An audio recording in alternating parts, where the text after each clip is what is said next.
Can you imagine defeating the all-powerful Roman Empire on their own turf? Italy. Spartacus accomplished this extraordinary feat from an extremely disadvantaged position. Being nothing more than a slave, he gathered a group of escapes and slaves to take on the Roman army against all odds, winning one battle after another. Records and quotations from historians such as Plutarch and On of Alexandria indicate that Spartacus was most likely born in Thea, a town to the north of Macedonian territory.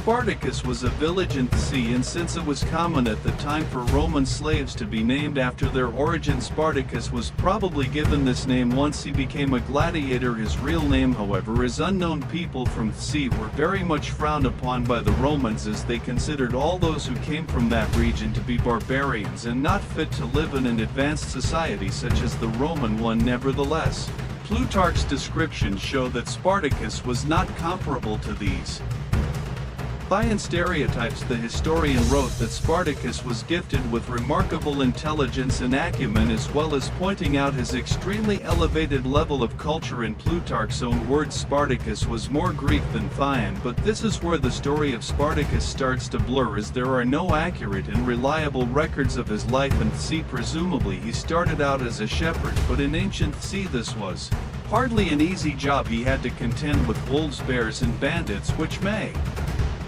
have awakened in him the urge to fight. Spartacus therefore turned away from his beasts to become a soldier. The writings of Appian of Alexandria provide scant information, stating only that Spartacus was a Thean who fought against the Romans at one point in his life and was then defeated, captured and sold into slavery. On the other hand, if we look at the records left by the historian Pausanias Florus, we are told that Spartacus was originally a Roman mercenary who served the Republic directly in some legions as an auxiliary soldier. Auxiliaries were non-Roman soldiers who used lighter weapons and fought together with the legions. If this were really the case, then it would explain how Spartacus gained a thorough knowledge of the Romans' warfare approach, which he used to devastating effect against them. Paus Florus described how Spartacus's service as a soldier was ruined at some point by accusations of desertion and theft, resulting in him becoming a slave and later a gladiator on account of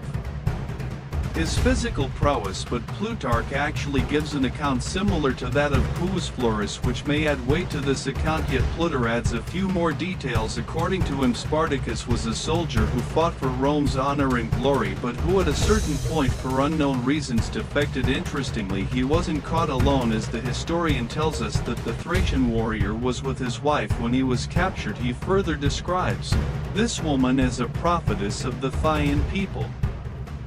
Spartacus, now a slave, found himself at the bottom tier of Roman society, as slaves often led deplorable lives. Most of these people who ended up being taken to Rome after the campaigns in the 2nd and 1st centuries BC were extremely useful to the Roman economy. Assigned to work in agriculture or mining in places like Sicily and southern Italy, having grueling working hours, these people were handled very harshly.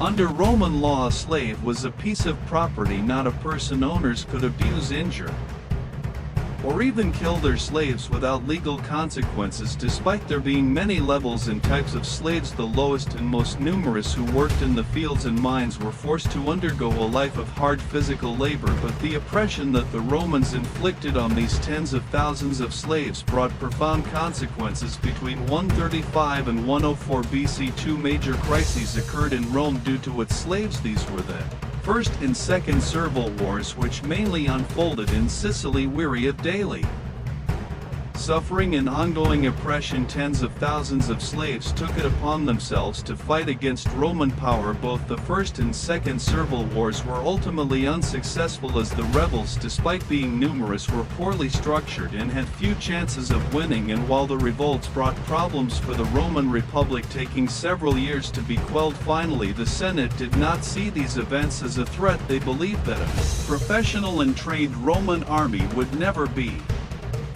defeated by a mob of rebellious slaves. This carefree attitude on the part of the Roman elites, meanwhile, would soon end when the Third Servile War began. Spartacus had all the hallmarks of a gladiator. He was a fierce fighter, adept with weapons, and according to the law was already sentenced to death. The people responsible for his capture decided to sell him as a gladiator ready to thrill the crowds in the arenas. Spartacus and a group of men found themselves in Lentus Batiatus school, known for preparing gladiators for the performances put on for the people of Capua. Lentus Batiatus was a well-known lanista in charge of training gladiators for arena battles. Spartacus and his companions were subjected to rigorous training where they learned combat techniques and improved their skills. Still, Spartacus had much greater ambitions than simply making it through the gladiatorial rounds. He started to form a secret alliance among the other gladiators and persuaded around 200 of them to join together to defy Roman power and seek their freedom. Around 73 BC, Spartacus and 200 other gladiators decided to escape, but during their attempt they were found out, which forced them to fight. The story goes that lacking conventional weapons such as swords and spears, they used everything they had available in the cave, such as knives and skewers. Some 70 of the 200 men managed to break out, and to protect themselves they packed a suitable number of gladiators' weapons and armor. They were now free, but there was no time to celebrate, as the Republic would hunt them down. The men decided to act. One of their first steps was to select their leaders. 3 people were selected, 2 of whom were former Gish slaves called Crassus and Anonymous, as well as Spartacus himself. Using their improvised weapons and fighting abilities, the fugitive gladiators succeeded in persuading the guards at the city gates not to stand in their way. It's a bit difficult to say for sure what happened from that point on, as the sources are fairly vague and imprecise. Spartacus and his men are believed to have fought and defeated some soldiers who were sent to stop their escape. After this triumph, his group looted and pillaged some places in the Capua region. Later on, knowing that 70 men could never survive for long against the gigantic Roman troops, Spartacus allegedly tried to recruit even more soldiers for his group while he was in Capua. Once he had succeeded in this, he ordered his troops to withdraw from their heading for Mount Vesuvius, where they took up position. Reports of Spartacus's escape quickly spread, drawing in a growing number of slaves who would rather live as fugitives than be held captive by the Romans. These new recruits comprised both slaves born in captivity and soldiers taken during Rome's many wars. Rome then decided to respond resolutely to this uprising. There were several reasons for that. Firstly, they hoped to contain the criminal and rebellious behavior of Spartacus's men, but they also had another motivation. Spartacus's attacks took place in the Capua region, a location that Rome's wealthy and powerful loved to spend their vacations and leisure time in. On top of that, the area was crowded with properties owned by the most diverse Republic authorities, which made them want to quickly ditch anything that could hinder their leisure. The decision was made to crush Spartacus's revolt swiftly. To do so, the praetor Claudius Glaber was told to gather troops to fight the rebellious gladiators, but Quas Claudius did not succeed in assembling the regular legions that routinely fought for the Republic. Instead, he put together a mixture of militia men and other inexperienced men. Although his soldiers were not Rome's best, they were numerous, numbering 3,000 men. They headed for Mount Vesuvius, where Spartacus and his men had positioned themselves, however, believing that these slaves would not be worth the risk of losing his troops unnecessarily. Claudius adopted a more conservative plan. He ordered his men to obstruct the only known way down the mountain to prevent the insurgents led by Spartacus from escaping or obtaining supplies. He then basically decided to wait it out, hoping that hunger and a lack of resources would soon cause his enemies to capitulate. But Claudius quickly found out that he had underestimated his opponents. He was not wrong in believing that the men led by Spartacus lacked sophisticated and up-to-date training. But to offset this shortcoming, the men had many other cards up their sleeves, including their resourcefulness and shrewdness. They hatched an ingenious plan, with Claudius believing that they would starve to death before long. Spartacus's men were free to move to overcome the siege. Spartacus and his men made ropes and ladders out of vines and trees growing on the slopes of Basius. These materials were used to build a kind of improvised veil, allowing them to descend the mountainside, setting themselves up on a side that Claudius's troops had left unguarded, as they believed that no one would be able to move around Vesuvius except along the route that they controlled. Spartacus's troops then managed to get around the mountain and in rapid movements outflanked Claudius's men, who, utterly astonished and stunned by the gladiators' feat, were defeated quite easily. Spartacus had achieved a tremendous victory. After years of slavery, he had finally struck a blow against the Romans. As for the pretentious Claudius, we don't know exactly what happened to him after the battle at Vesuvius. He was never mentioned again in Roman records. There are two possibilities: he either died in battle, which is the most likely scenario, or he managed to escape and was then deemed irrelevant enough to be mentioned. Spartacus's achievement meant that he could equip his men with Roman military gear while attracting a growing number of escapees to join him. His success, however, had consequences. As his fame spread, more people joined Spartacus's cause, heightening the need to undertake ever more daring incursions to support his followers. Although Italy had less than 10,000 gladiators in total, Spartacus was leading an impressive 40,000-strong army by the end of 73 BC. This group's rapacious antics drew an increasingly violent response from the Romans. Unwilling to let the threat of slaves go unchecked, Spartacus mainly aimed his attacks at lands inhabited by hopeless slaves or impoverished peasants who had lost everything. As he made his way through the cities, the underprivileged would welcome him with open arms, joining in the plundering of their oppressor wealth. The rightful distribution of the spoils by Spartacus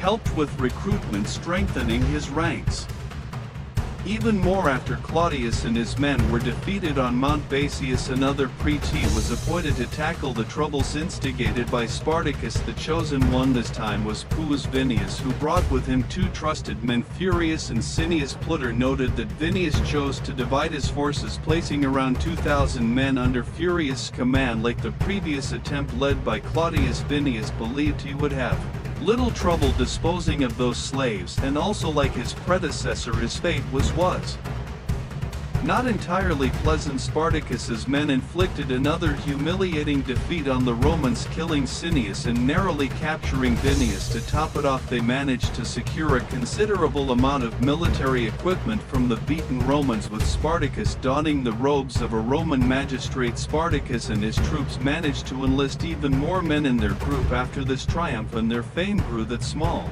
ragtag group of 7 men who had escaped from a gladiator school in Capua turned into an army of more than 70,000 warriors ready to follow Spartacus and march on Rome. The year was already too advanced for any attempt to cross the Alps. Spartacus decided to head south, looking to establish his rule in the Lucania and Brome regions. To bolster his army, Spartacus banned gold and silver from entering the cities he controlled, but he did encourage iron import and sought out skilled blacksmiths to make weapons and armor for his new recruits. Spartacus's objective was to return to the north no longer as a gang but as a powerful army. As his power grew, he became an ever more severe problem for the Romans. They doubled down and dispatched a large army to counter this rebellion. Having triumphed against the troops of the praetors Claudius Glaber and Publius Venus, and with over 70,000 men under his command, Spartacus was ready to take the next steps in his uprising. Contrary to what it may seem, his troops were much more dispersed and less centralized than a conventional army. This resulted in unpredictable actions, to say the least. In some situations, this uncertainty became even more pronounced after the rebellion's main leaders, Spartacus and Crassus, began to fall out. Some historians argue that the primary reasons for this split were the strategic prospects of these two warriors, since Spartacus most likely wished to take his troops to the north of Italian territory, aiming to cross the Alps and head for the sea or Gaul, demonstrating his wish to end hostilities. But historical records indicate that Crassus disagreed completely with this strategy and wanted to advance against Rome directly while continuing to plunder and loot the valuable regions of southern Italy. This interpretation of events is primarily due to the lists written by the historian and poet Pausanias Florus, who documented advances made by Spartacus's troops against the regions of Phrygia and Metapontum, geographically distant from Nola and Neria, where Spartacus's troops were based and recruited. According to Florus arrayed in such distant regions would denote the presence of two factions within the rebel troops. Furthermore, he tells us about an attack by Lucius Gus, who at one point advanced against troops led by Crassus comprising just over 30,000 men. Plutarch also mentions a possible rift between the insurgent troops. In some of his writings he claims that the insurgents were divided into those who wanted to fight their way to freedom and those who wanted to seek wealth and revenge against Rome.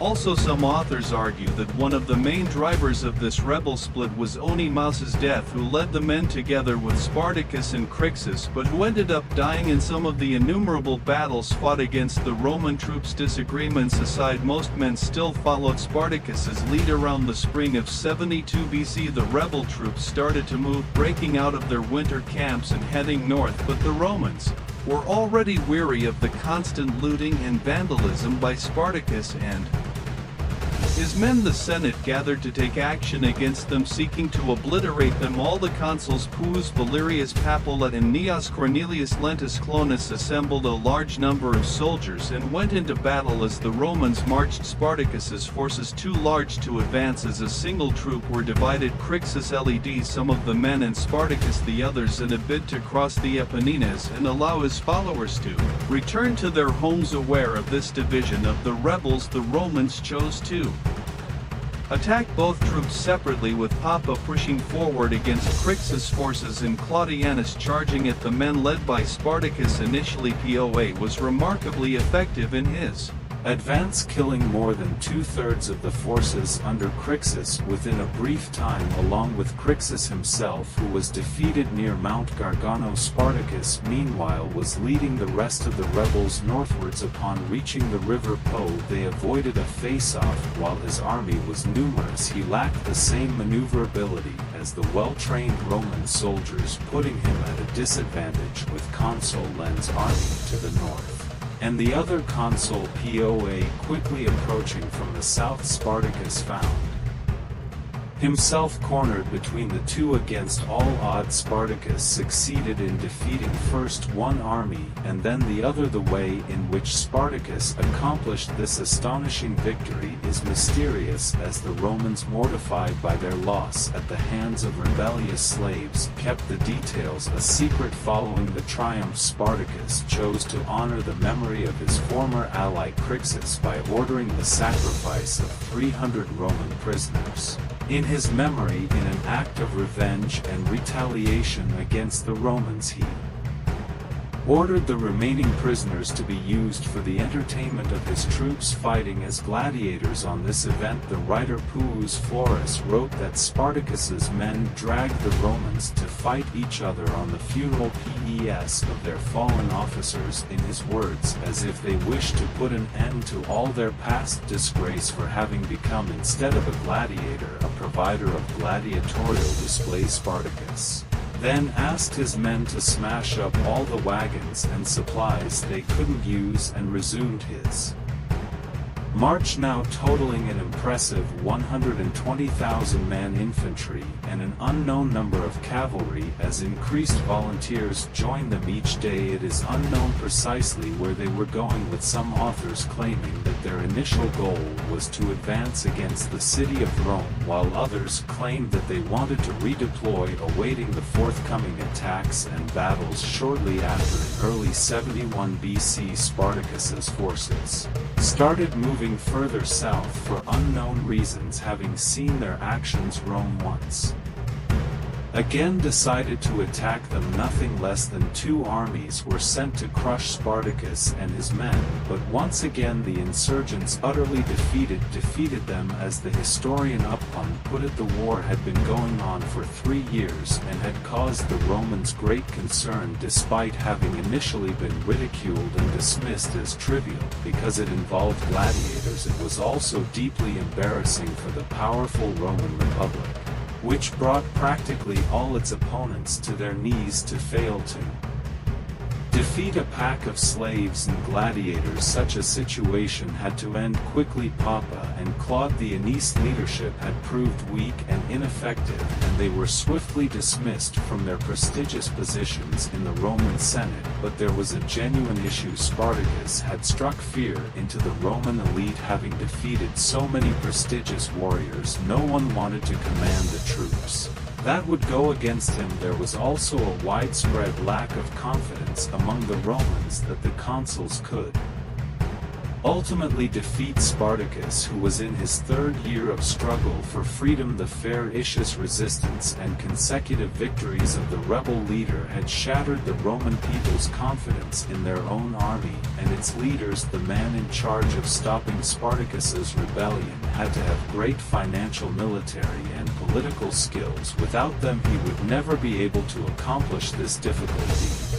That man, however, was found. His name was Marcus Linnæus Crassus, a powerful Roman elite personality, the richest man in the entire republic, and an experienced army commander who served under General Sulla in 82 BC. Crassus set about mobilizing a massive army to put an end to the rebellion once and for all. Crassus, now responsible for leading the efforts against Spartacus, took over as praetor and started the necessary remodeling to achieve victory. He appointed 6 new legions, as well as the 2 Cular legions of Gallus and Publius Lentulus, to be reorganized and prepared. It should be pointed out that he was very successful and quickly managed to gather between 32,000 and 48,000 infantry troops plus auxiliaries into his army. But Crassus was not stopping there. He passionately believed that Rome's earlier defeats were not only caused by the weak leadership of the commanders, but also by the soldiers' indiscipline and inexperience. Based on these insights, Crassus resorted to harsh treatment of his commanders. In many cases he was downright brutal by ordering the reinstatement of an ancient punishment called decimation. The word decimation comes from Latin and means removal of a tenth. It was a form of Roman military discipline where every 10th man in a group was put to death. Roman army commanders used discipline to sanction units or large groups guilty of capital crimes such as cowardice, mutiny, desertion, and an insubordination, as well as being used to appease rebellious legions. These punishments had the desired effect to the extent that the historian Open states that Crassus was viewed by his men in a more fearful fashion than a defeat at the hands of an enemy. Once everything was ready, the moment was ripe for action. Spartacus decided to retreat and set up camp in the south. Soon he found himself surrounded by merchants trying to retrieve the goods looted by his troops. Spartacus quickly wanted to flee Italy, and the situation became even more urgent when his army raided and massacred an isolated group of around 10,000 rebellious slaves. Having learned that Spartacus and his troops were in southern Italy, Crassus stationed 6 of his legions on the region's borders and assigned his ally Lucius Mummus with 2 legions to maneuver behind Spartacus. Plutarch tells us in his writings that Spartacus made a deal with pirates to take him and around 2,000 of his men to Sicily, where he planned to ignite a slave revolt and gather reinforcements. But he was betrayed by the pirates, who took the payment and then abandoned the rebels. It is reported that this stirred up a major disturbance among Spartacus's troops. They reportedly tried to build rafts or makeshift ships to attempt to escape, but Crassus undertook unspecified measures to guarantee that the rebels would not cross into Sicily, causing Spartacus to give up his escape attempt. Crassus then made his army move with speed, building a system of ditches and walls 60 kilometers long that ended up imprisoning Spartacus, now with dams in front and the sea behind him, which made movement virtually impossible. As a result, Mummus instructed not to engage. Spartacus's men felt confident and decided to advance as he believed he had spotted a wonderful opportunity, but he failed and was defeated. After this loss, Crassus turned out to be more competent than Mumus and achieved a few successes in certain battles where he decimated more than 6,000 warriors commanded by Spartacus. Without achieving a decisive victory, he forced Spartacus and his men to move south through Lucania. While Crassus gained more ground, the rebels were now under siege and running out of supplies. During this stage, Spartacus's troops were once again torn apart, perhaps due to disagreements between those who wanted to continue plundering and those who were looking for an escape from Italy. There may also have been ethnic tensions between the distinct groups following Spartacus, with most of those who split being Gauls. Crassus attacked these breakaway strongholds and managed to wipe out around 30,000 men. He could have inflicted more casualties had it not been for Spartacus's intervention. During this battle, the Romans recovered the eagles that had been lost to the slaves during previous clashes. Watching the situation, Spartacus appeared to have been planning to take his army back to the Alps as they encountered little resistance from that direction, but Crassus soon realized that he did not need to rush after them, as the slave army had turned around and was ready to fight a battle. But then a surprising event occurred. The Roman Senate, displeased with Crassus considering that he was not moving fast enough, this disgruntlement began to grow as Sextus Pompey had just come back from his raids in Hispania. Capitalizing on this coincidence, the Senate promptly ordered Pompey's forces to head south to assist Crassus. But the latter was deeply concerned, as he believed that Pompey would steal his glory. He therefore ordered his troops to move at full pace to defeat Spartacus as quickly as possible to prevent Pompey from meddling in the fighting. Amid all this struggle for power and glory, Spartacus spotted an opportunity to take some kind of advantage. He strategically decided to bargain with Cis, believing that he would agree to his terms for fear of losing his position to Pompey, but his strategy was fruitless as Crassus rebuffed at the crucial moment had come. Spartacus knew it. He commanded his troops to assemble and decided to carry out a symbolic act. According to Plutarch, he ordered his horse to be brought in, a move which surprised all men. Spartacus killed the animal. He then stated that if he were to triumph that day, he would have plenty of horses from the defeated Romans to choose from. On the other hand, he said that if he were defeated, he would not need any horses. Spartacus ordered his men to charge with fierceness against the Romans.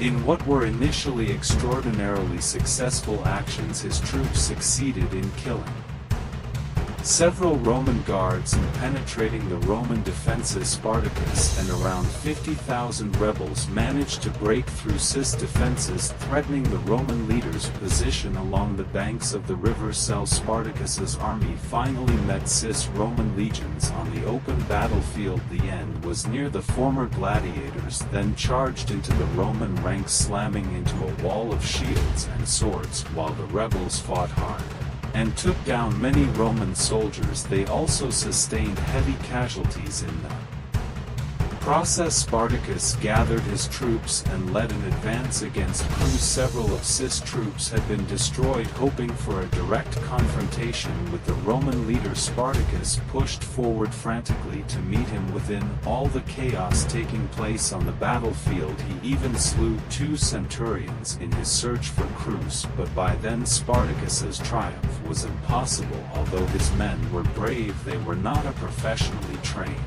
and well-prepared army, which made defeating an immense and highly qualified force like Cis's virtually unfeasible. According to the historian Open, he was injured in his leg by a spear, but fell to one knee and held his shield in front of him, unwilling to give up the fight. Then his men began to desert, sensing imminent defeat. The brave Spartacus was surrounded by Roman legionnaires. Wounded and facing certain death, he chose to fight until his last breath before dropping dead on the battlefield. Spartacus's final vicious attack drew the Romans reluctant admiration. Even Publius Florus, who usually considered Spartacus and his followers to be verging on savage, admitted that on this final occasion they died like men fighting to the end, as one would expect from those led by a gladiator. Spartacus himself died in a way befitting a leader, courageously fighting in the front line near the end with victory all but assured. Pompey's troops finally appeared and quickly defeated the remaining warriors,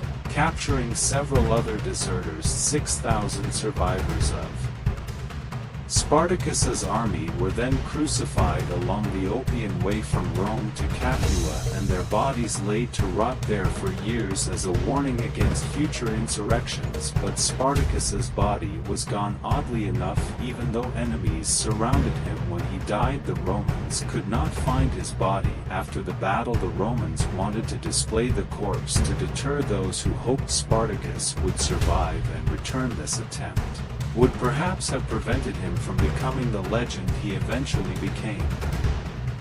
Following this much to cis misfortune, Pompey sent a direct message to the Senate declaring that he had been the main culprit in the victory over Spartacus. This message was well received and Pompey got most of the glory, bringing to fruition cis initial fears. Pompey and Crassus later enjoyed political benefits for having suppressed the rebellion, with both returning to Rome with their legions in a move that illustrated how powerful they were. They refused to dispense with their troops, ordering them to camp outside Rome. They were elected consuls in 70 BC, partly due to the implied threat of their armed legions camping outside the city. The end of the Third Roman Civil War directly and indirectly ultimately benefited the slaves in the media and long-term. In the following decades, new laws and regulations started to be enacted, allowing the lives of these people to become a little less painful and making them remember Spartacus, the slave and gladiator who defied Rome. He ended up going down in history as one of the greatest warriors of all time. If you enjoyed this video, make sure you like it and subscribe to our channel.